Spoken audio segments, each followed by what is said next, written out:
cooking with theme channel එකට අදත් ඔයාලා ගොඩක් ආදරෙන් පිළිගන්නවා මම අද හදන්න යන්නේ රසවත් එළබටු කරියක්. මේක නම් මාර්ම රසයි. අපි එහෙනම් හදලා බලමු. මුලින්ම අරගන්නවා එළබටු ටික. මම එළබටු ටික සුද්ධ කරලා අරගෙන තියෙන්නේ. මම මේක තලලා ගත්තේ කපලා නෙමෙයි. මෙන්න මේ වගේ පොඩි පොඩි එළබටු වගේක් මට හම්බුනේ. ඒ වගේම තමයි මම මේකට අල එකතු කරගන්නවා. අල ගෙඩියක් විතර වගේ තමයි අරගන්නේ. ඒ වගේම තමයි කෝනිස් ටිකක් වැඩිපුර දා ගන්නවා. එතකොට හරි රසයි.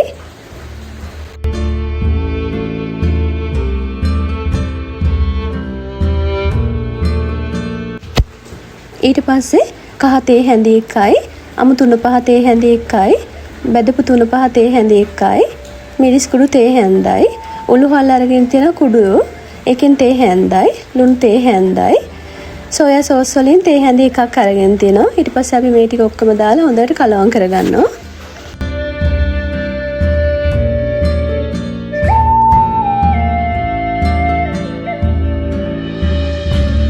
එළබටු එකට මම අල එකතු කරේ. අල වලින් උකු ගතියක් එනවා.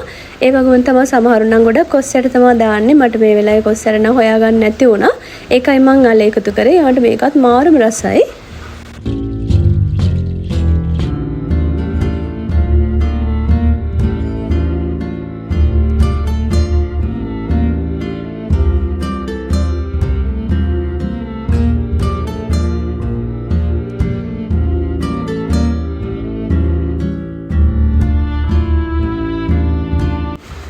ඊට පස්සේ භාජනයක් ලිපේ තියාගෙන තෙල් එකතු කරගන්නවා. තෙල් ටික රත් වුණාට පස්සේ අබ තේ හැන්දක් එකතු කරගන්නවා. ඒත් එක්කම සුදුරුත් එකතු කරගන්න. මේ සුදුරු වලින් මාර සුවඳක් එනවා මේ වෙලාවේ.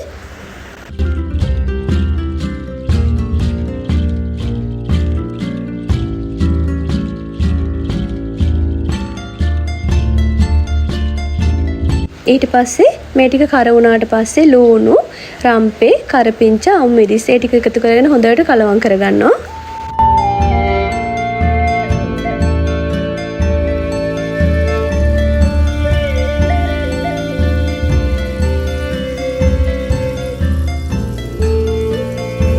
දැන් මේ ටික බෙදිලා ඉවරයි. බෙදීගෙන ඉද්දි තමයි තක්කාලි ටික එකතු කරගන්න ඕන. ඊට පස්සේ විනාඩියක් වගේ තැඹුණාට පස්සේ එළබටු ටික එකතු කරගන්නවා.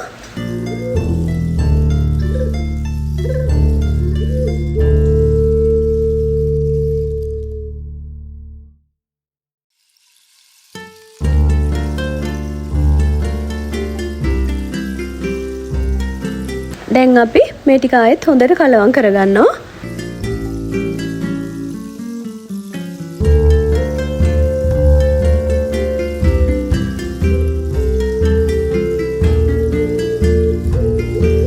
ඊට පස්සේ විනාඩි දෙකක් විතර තැඹුණාට පස්සේ පොල් කිරි පොඩ්ඩක් මම එකතු කරගන්නවා. මම තව පොල් කිරි ටිකක් අරන් තියෙනවා. පස්සේ තැඹුණාට පස්සේ දාන්න.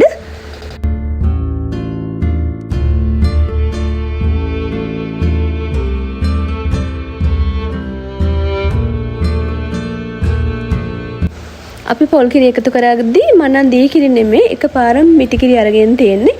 ඒ මිටි කිරි වලින් තමයි මම එකපාරක් දාලා ඉතුරු ටිකත් ඉතුරු කරගත්තේ දෙවෙනි පාර දාන්න.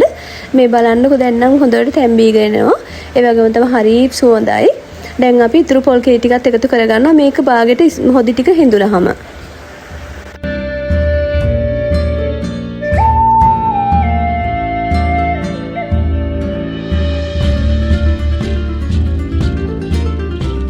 දැන් අපේ එළබටු කරිය හොඳට තැම්බිලා තියෙන්නේ. මට දැන් ටිකක් ලුණු බැලුවා. ලුණු ටිකක් මදි වගේ.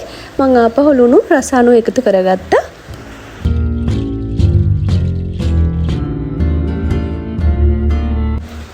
දැන් අපේ එළබටු කරිය එක රෙඩි. මේ බලන්නකෝ හරි රසයි. ඒ වගේම තමයි මම ඉස්ම තියෙන්නම තමයි ලිපෙන් බාගත්තේ. මොකද මේ මැටි භාජනයක් හින්දා ටික වෙලාවක් යනකොට ඉස්ම ටික හින්දෙනවා. ඒක නිසා මේ විදිහට බාගත්තා නම් හරි. ඒ වගේම තමයි හරි රසයි. ඒ වගේම තමයි හරි ගුණයි එළබටු. අපේ මාත්තෙන් කඩාගෙන වෙලා තියෙන්නේ. ඒ වගේම තමයි ඔයාලත් හදලා බලලා අනිවාර්යයෙන්ම පහලින් ලයික් එකක් කමෙන්ට් එකක් දාගෙන යන්න අමතක කරන්න එපා.